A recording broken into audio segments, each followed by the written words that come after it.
Online content క్రియేటర్స్కి government of India ఒక పెద్ద షాక్ ఇచ్చింది.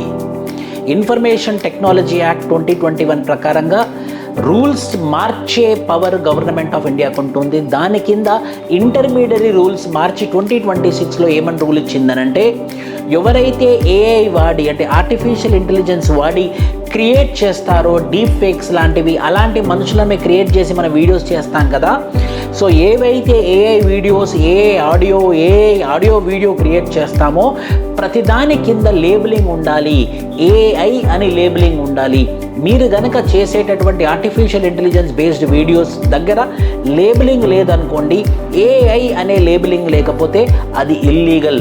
అంతేకాదు, ఏఐ అనే లేబులింగ్తో పాటు కింద ఫర్ ఇన్ఫర్మేషన్ అని పెట్టాలి. సో జస్ట్ మీకు ఇన్ఫర్మేషన్ కోసమే ఇస్తున్నాము, ఇది రియల్ కాదు, ఇది నిజం కాదు అని దాని యొక్క మీనింగ్ అన్నమాట. సో ఎవరైతే వీడియోస్ చేసి వాళ్ళ యూట్యూబ్లలో, ఇన్స్టాగ్రామ్స్లలో వేసుకొని ఫాలోవర్స్ పెంచుకోవాలనుకుంటున్నారో వాళ్ళకి ఇది పెద్ద షాక్. సో మీ ప్రతి ఆర్టిఫిషియల్ ఇంటెలిజెన్స్ బేస్డ్ వీడియోకి ఏఐ అనే లేబులింగ్ ఉండాలి, కింద ఇన్ఫర్మేషన్ అని ఉండాలి.